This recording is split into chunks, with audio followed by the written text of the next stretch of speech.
मेहरुद्दीन रंगरेजी आपके ही पास आते हुए वो कह रही है अल्पसंख्यक समुदाय से जुड़े हुए लोगों के घरों के भीतर बड़ी तादाद में पत्थर रखे हुए थे। देखिए और अगर कहीं भाषणबाजी की गई, भड़काऊ नारे लगाए गए तो वीडियो कहां है? और उनका यह भी आरोप है कि अगर ये सुतली बम फेंका गया मस्जिद के भीतर तो जाकर एफआईआर करते, पत्थर फेंकने की क्या जरूरत थी? और आए कहां से इतनी बड़ी तादाद में पत्थर? देखिए चित्रा जी, जिस तरीके से जो विधायक थी वो जिस तरीके से बोल रही थी, वो एक ही समुदाय के खिलाफ बोल रही थी और किस तरीके से उन्होंने एक समुदाय को पूरा बना दिया कि विलन के तौर पे उनको दिखाया जाता है कि उनके घर में ही पत्थर थे।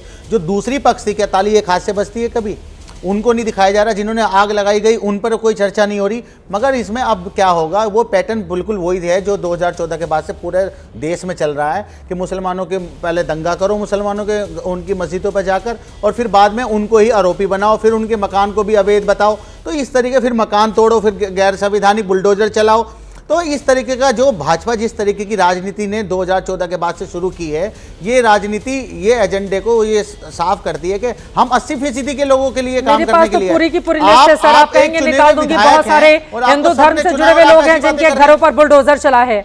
बहुत सारे, मेरे पास मध्य प्रदेश का ही उदाहरण दे दूंगी, बहुत सारे ऐसे उदाहरण हैं जहां पर बुलडोजर चले। तो आप लोग भी तो यही कहते हैं ना, हिंदू मुसलमान, जो आप उनके ऊपर आरोप लगाते हैं वही काम तो आप भी कर रहे हैं रंगरेज जी। देखिए कि मुसलमानों को ही यहाँ पर दोषी ठहरा दिया जाता है। मुसलमानों के साथ पत्थर आते कहां से हैं? मैं ये सवाल पूछ रही हूं। मैं कह रहा हूं अगर अचानक से सुतली बम फेंक दिया गया होगा ना, सुन तो लीजिए, स्पॉन्टेनियस हो सकता है या किसी चढ़ाने के लिए, किसी ने चढ़ाने के लिए फेंका हो। पत्थर कहां से आए? वो तो साजिश है ना। देखिए चित्रा जी, पत्थर तो साजिश के तहत पहले से रखे गए। अच्छा सुन तो लीजिए मैम, अभी अगर मैं कहता हूं कि चित्रा जी अगर 100 लोगों पे बुलडोजर चलता है तो 98% मुसलमानों पे चला है, ये बाकायदा रिपोर्ट है। दूसरी बात एक और, ये जो पत्थर की बात जो है, मैं बताता हूं मैडम आपको, पूरी सारी चीजें मैं आपको डिटेल में भेजूंगा। दूसरा, जिस तरीके से मुसलमानों को आज जो है अपराधी, मुसलमानों को एंटी मुस्लिम और एंटी नेशनल, तो इस तरीके का जो ये प्रोपेगेंडा सेट किया जा रहा है कि मुसलमान ही हर चीज का दंगा करते। अरे भाई, मुसलमान तो अपनी मस्जिदों में नमाज पढ़ रहे थे, आप वहां जाते हैं, भड़काऊ भाषण देते हैं, बम फेंकते हैं मस्जिद में। बाहर सड़क पर रंगरेज साहब, बाहर सड़क पर किसी भी मंदिर के बाहर जश्न मनाया जा सकता है, वैसे ही किसी भी मस्जिद के बाहर जश्न मनाया जा सकता है। आप लोग क्यों नहीं बोलते ये बातें? मैडम हम तो बोल रहे हैं, आप लोग भी भड़काते हैं। मैडम मस्जिद से जश्न मनता है, बाकायदा हमारे यहाँ पर भी मस्जिद है, हमने वहां पर भी कल हमने भी बम फोड़े, बाकायदा सारी चीजें हुई हैं। मगर ये बात जो है मुसलमानों को विलन बनाकर दिखाना, भाजपा की राजनीति का एजेंडा जो नफरत की राजनीति करता है, प्रदीप भंडारी जी आप लोगों की जो राजनीति को सूट करता है, ये सूट करता है। और देखिए नहीं, अब मैं विधायक जी के बयान पर भी आ जाती हूँ। आपके जो बीजेपी के विधायक हैं वो कह रहे हैं कि मुस्लिमों को रंग लगा दें तो बुरा नहीं मानिएगा, और फिर अगर रंग नहीं लगाना हो तो घर से बाहर मत निकलिए। अब बीजेपी के विधायक तय करेंगे क्या कि घर से निकलना है मुझे या नहीं निकलना है? चित्रा जी, आज प्रेसिडेंट क्या सेट हो गया है देश में कि अगर हिंदुस्तान की क्रिकेट टीम जीतती है तो वो उसके जश्न को मनाने के लिए हिंदुस्तान का भारतीय नागरिक युवा जामा मस्जिद के बाहर फटाका भी नहीं फोड़ सकता। इसका जस्टिफिकेशन ये दे रहे हैं क्या इस देश में नो गो एरिया है? इन्होंने बड़ी अच्छी बात बोली कि 2014 और बीच में क्या फर्क हुआ। मैं बिल्कुल सही कहता हूं अंग्रेजी, बिल्कुल फर्क हुआ। 2014 के पहले मुजफ्फरनगर दंगे के अंदर आप धर्म देखकर जो है ना दंगे पीड़ितों को मुआवजा देते थे। 2014 के पहले आप कम्युनल वायलेंस बिल लेकर आए थे जिसमें सिर्फ और सिर्फ हिंदू किसी भी दंगे के अंदर एग्रेसर था। यह परिवर्तित हुआ है। सवाल कुछ और पूछा, जवाब लेकर इन्होंने हमको अटैक किया। मैं आपसे इन्होंने एक रिपोर्ट कोट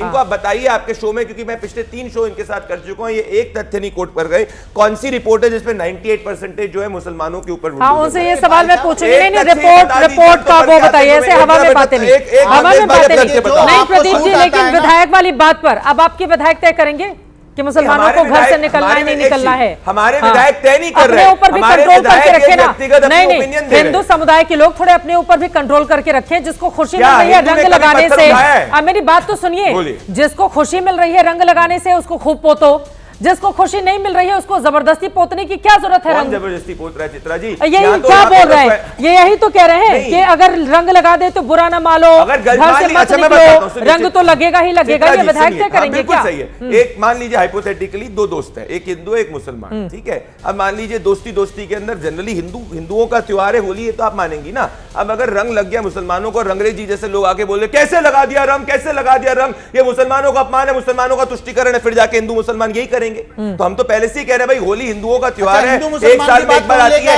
ये वही लोग हैं जो बुरहान वानी को आतंकवादी नहीं कह सकते, याकूब मेमन को आतंकवादी नहीं कह सकते। इनकी रोटी इसी पे चलती है कि मुसलमान समाज भय में जिए, मुसलमान समाज का प्रोग्रेस ना हो। यही इनकी राजनीति है, जो राजीव गांधी की राजनीति थी। शाहबानों के वक्त में शाहबानों को बैक नहीं किया, रेडिकल्स को बैक कर दिए, और ये ओवैसी की राजनीति है। आप ओवैसी का एक स्टेटमेंट बता दीजिए ना, क्या बुरहान को आतंकवादी बोल पाए? नहीं बोल पाए। क्या याकूब को आतंकवादी बोल पाए? नहीं बोल पाए। क्या ये बोल पाए कि भारत टीम का के पक्ष में हर भारतीय को हक है, भले जामा मस्जिद हो, हिंदू मंदिर हो, गुरुद्वारा हो, कहीं भी पटाखा फोड़ सकता है? ये तक पूरी डिबेट में नहीं बोल पाए ये लोग। तो ये कौन सी सोच है, आप बताइए तो सही। अंग्रेज साहब, मान लीजिए प्रदीप जी ने अगर आपको बुरा न मानो होली है कहते हुए रंग लगा दिया, आप चमाचम सफेद रंग की जो शर्ट पहने हैं वो पहन के आए हुए थे, बुरा लग जाएगा, इससे क्या हो जाएगा आपका?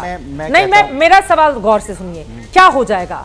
उनका त्योहार है, वो अपने त्योहार में आपको भी शामिल करना चाहते हैं, क्या दिक्कत हो जाएगी? अगर ये मोहब्बत से लगाएंगे तो मुझे बहुत अच्छा लगेगा। अगर ये साजिश करके करेंगे इस तरीके का, तालिबानी सोच सामने आ गई। मेरी सोच पे भी ये काबू करना चाहते हैं। भैया ये भारत है, तालिबान नहीं है, यहाँ संविधान है। ये देख लीजिए इनकी सोच आपके स्टूडियो में। ये निर्धारित करेंगे मैं रंग कैसे लगाऊं, ये निर्धारित करेंगे मेरा भाव क्या है। ये है, ये आपकी सोच, ये है एग्जैक्टली सोच। और यही सोच रंग तो जानबूझ कर ही फेंका जाता है, इसीलिए पहले बोल दिया जाता है। सर सुनिए ना मेरी, इसीलिए वो एक लाइन तय की गई है, बुरा न मानो होली है। इसीलिए एक लाइन लिखी गई है, बुरा न मानो होली है। आते जाते किसी पर भी फेंक दिया जाता है, इसीलिए पहले ही बोल दिया जाता है। क्या दिक्कत हो जाएगी आपको? रंग आपके शरीर पर आपके चमचमाते हुए अगर शर्ट पे लग गया, क्या दिक्कत हो जाएगी आपको? मैं तो अंग्रेज भी हूँ और रंग से भी मेरी बहुत प्यारा नाता है हमारा, इस बात से हमें कोई दिक्कत नहीं। मगर जो साजिशन साजिश कैसे हो सकता है? रोटी सेक ली इन्होंने, साजिश कैसे हो सकता है? कोई दिक्कत नहीं। मैं नमाज पढ़ने जा रहा हूँ, आप उसके ऊपर वही सोच है जो टाइम कैसे पता चलेगा कि आप नमाज पढ़ने कब जा रहे हैं? रंग खेलने वालों को कैसे पता चलेगा कि आप कब नमाज पढ़ने जा रहे हैं? आप बताइए। जो लोग रंग खेल रहे हैं झुंड में या बड़ी तादाद में या भीड़ में, उनको कैसे पता चलेगा कि आपकी नमाज कब हो गया है? जी जो टोपी पहनते हैं उन लोगों को खास तौर से, अगर दाढ़ी है, टोपी है और तो वो कुर्ते पजामे में है, तो उन लोगों को अगर वो रास्ते से निकल रहे हैं तो इस तरीके की बातें होती रहती है, जिसकी वजह से ही ये सारे कंट्रोवर्सी। मैं कह रहा हूं आप मेरे पास पता नहीं था कि इतना कम वक्त है, जल्दी से अब समझ में आ गया। नहीं प्रदीप जी जल्दी शुभ्राज से जल्दी से, बाकी लोगों के पास भी मुझे जाना है, तो दो लाइन में जल्दी से। मुझे लगता है चित्रा जी कि आज वक्त आ गया है कि सभी पार्टियों को अपने दल के अंदर जो भी अहमक लोग हैं, जो कुछ भी बयान देते हैं, उन पे रोक लगाने की जरूरत है। मैं ये सभी पार्टियों के लिए कह रही हूँ। दीपक झा जी जल्दी से। बात क्या है चित्रा जी, ना हिंदू बुरा है ना मुसलमान बुरा है। एक क्या है, ना हिंदू बनेगा ना मुसलमान बनेगा, इंसान की औलाद है, इंसान बनेगा। जिस दिन इस देश के लोग अगर इंसान बन जाएंगे, कोई भी धर्म, कोई भी त्योहार, कोई भी पर्व मनाइए, किसी को कोई दिक्कत नहीं होगी। लेकिन जब ओवैसी और भाजपा के मंशा क्या होता है, तो मुझको ये जो गीत है ना, इसके बोल बीजेपी के शासन में नहीं लिखे गए। हम लोग जब से पैदा हुए तब से यही गाने सुन रहे हैं, लेकिन फिर भी हालात क्यों नहीं बदले? अभी भी इंसान नहीं बन पाए, शायद अभी भी इंसान नहीं बन पाए। इसीलिए हमारे वेदों में कहा गया है, संगच्छध्वम संबद्धध्वम संभो मनान से जानता देवा भागम यथा पूर्वे संज्ञानाना उपासते। बीच में मत बोला करो यार, बीमारी है आप लोगों को। कोई बात नहीं, देवा भागम संज्ञा नाना उपासते। तो हर धर्म में, हर उसमें अलग अलग नामों से देवताओं को हम पूजा करते, उपासना करते हैं। जुनैद हारिस जी एक बार फिर से देखिए, आप लोग जल्दी, मेरे पास वक्त कम है, उनकी बात नहीं हो पाएगी, मेरे पास वक्त कम है। जुनैद हारिस जी हाँ आपको तकलीफ होगी। अरे मैं पत्थर नहीं फेंकूंगी, वही वाली बात है, किनारे खड़े हो जाओ, पत्थरबाजी नहीं करूंगी, मैं पत्थरबाजी नहीं करूंगी। जुनैद हारिस जी लेकिन मेरी ये गुजारिश, ठीक है उनको बोलने दी। जुनैद हारिस जी, लेकिन ये बात तो सच है ना कि मान लीजिए अगर होली का त्योहार है और उसमें अगर मुझे रंग पसंद नहीं है, लेकिन फिर भी मैं रंग वाले इलाके से जा रहा हूं, तो फिर अपनी ही जिम्मेदारी और जवाबदेही तय करनी होगी ना।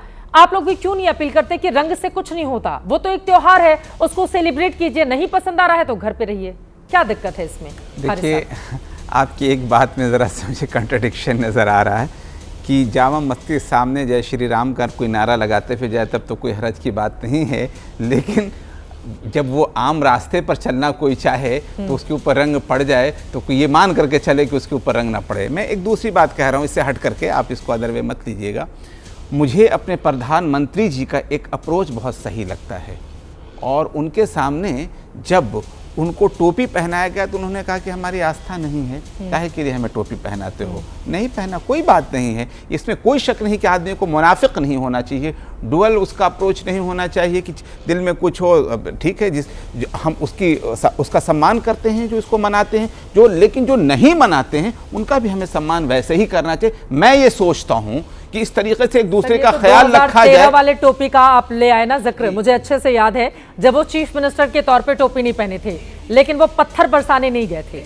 इसी वजह से बहुत जरूरी है हिंदू और मुस्लिम दोनों ही पक्षों को इस बात को समझना होगा कि त्योहार होता है, उसमें आपस में कटुता किसी भी तरह की नहीं रखें। बुरा ना मानो, होली है इसीलिए रखा गया, लेकिन हिंदू पक्ष के लोगों से भी अपील है कि रंग उन्हीं को लगाएं जो आपके रंग में शामिल हो सके।